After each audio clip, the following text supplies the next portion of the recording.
Normally thumbnail देख के आपको पता लग ही गया होगा कि आज हम लोग किस टॉपिक पे डिस्कस करने वाले हैं। तो बेसिकली साल 2030 तक इंडिया कहां तक पहुंचने वाला है आप ये अंदाजा भी नहीं लगा सकते हैं। और कुछ दिनों से पूरे वर्ल्ड में तो कंटिन्यूअसली हमारा ही राज चल रहा है, राइट। चाहे आप कंट्री के प्रेसिडेंट से लेकर नासा के साइंटिस्ट एंड बड़े बड़े एमएनसी पे भी हमारा ही इंडियंस बैठे।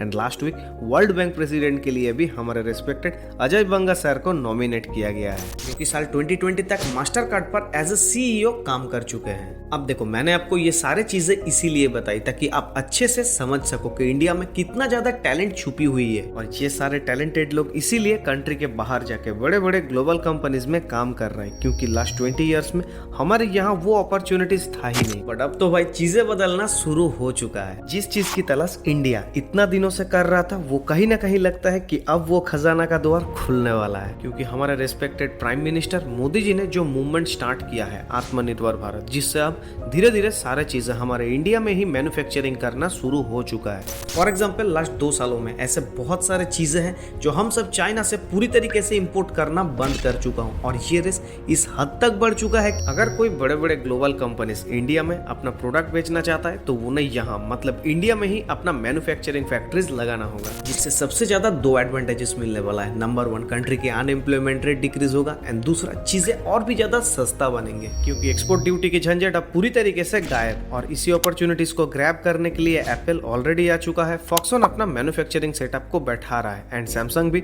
अपने सबसे बड़ा मैन्युफैक्चरिंग यूनिट्स ऑलरेडी सेटअप कर चुका है। पिछले कुछ सालों से गवर्नमेंट भी अब एंटरप्रेन्योर्स को नए नए बिजनेस स्टार्ट करने के लिए प्रोत्साहित भी कर रहा है, क्योंकि हमारे गवर्नमेंट एक $1.2 ट्रिलियन गतिशक्ति नाम के एक ऑनलाइन प्लेटफॉर्म के जरिए इंडिया को मैन्युफैक्चरिंग हब बनाने का सपना देख रहा है। तो इंडियन गतिशक्ति है क्या, क्यों हम सब इतना दिनों से बिजनेस के मामले में पीछे थे, और अब इससे क्या क्या अच्छा होने वाला है, ये सारे चीज आपको इस वीडियो में मिल जाएगा। वीडियो की लिंक आपको ऊपर आई बटन पे शो कर रहा है, एंड कमेंट बॉक्स पे भी मिल जाएगा। अब देखो, इलोन मस्क ना इंडिया आने के लिए दिन रात हाथ पैर मार रहा है। समय भी ना बड़ी कमीना चीज है। कैसे? तो देखिए, पिछले साल जब टेस्ला इंडिया में अपना कार लॉन्च करना चाहता था, तब हमारे गवर्नमेंट उन्हें काफी सारे ऑफर किया अपना मैन्युफैक्चरिंग सेटअप को इंडिया में ही रेडी करने के लिए। बट हमारे इलोन भैया को ये प्रपोजल अट्रैक्टिव नहीं लगा, तो उन्होंने इसमें ज्यादा इंटरेस्ट नहीं दिखाई। अब कहाँ जाओगे भैया, अब तो तुम्हें यहाँ आना ही होगा। जैसे कि कुछ दिन पहले जम्मू एंड कश्मीर में 5.9 million ton untapped white gold यानी कि लिथियम मिल चुका है, जिससे ये गेस किया जा रहा है कि इंडिया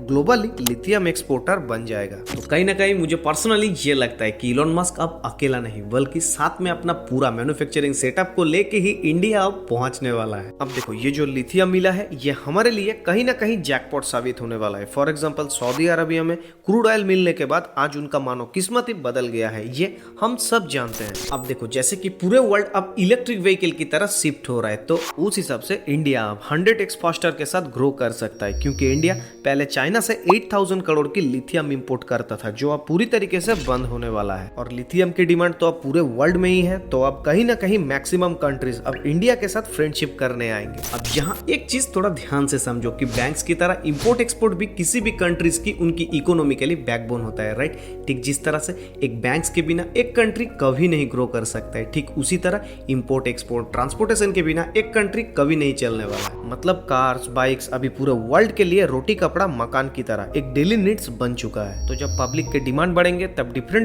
कंट्रीज के गवर्नमेंट इंडिया आएगा अपना लिथियम की रिक्वायरमेंट को लेके। तब हमारे इंडिया में जो चीज की सबसे ज्यादा कमियां होंगे, मतलब आज तक हम सब जिस भी प्रोडक्ट की हाई प्राइस एंड एक्सपोर्ट की वजह से दिक्कतों को फेस कर रहा था, वो अब नहीं होने वाला है। समझ रहे हो?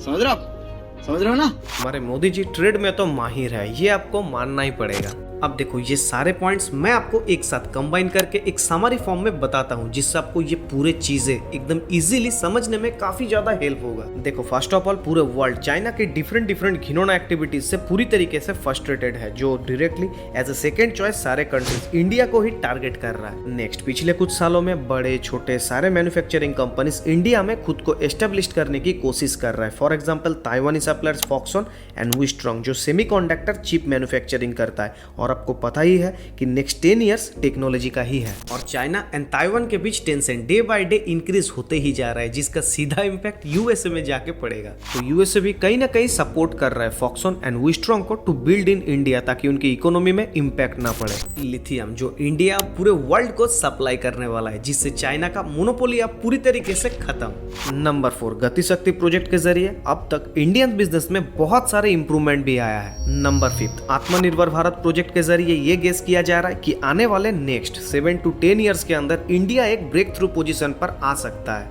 एंड लास्टली सारे फ्यूचरिस्टिक सेक्टर्स में मैक्सिमम इंडियन स्टार्टअप कंपनीज खुद को ग्रो करने में काफी ज्यादा स्ट्रगल कर रहा है। तो सिर्फ लास्ट ईयर में ही हमारे इंडिया में टोटल 108 यूनिकॉर्न स्टार्टअप बिल्ड हो चुका है। तो कहीं ना कहीं पर्सनली दिल से ये आवाज आ रहा है कि साल 2030 तक हमारा इंडिया बहुत बड़ा कुछ करने वाला है। तो गाइस आपको क्या लगता है, इसे कमेंट में जरूर बताना। तो गाइस मिलते हैं नेक्स्ट डे एक और न्यू इंटरेस्टिंग वीडियोस के साथ। तब तक के लिए जय हिंद, वंदे मातरम।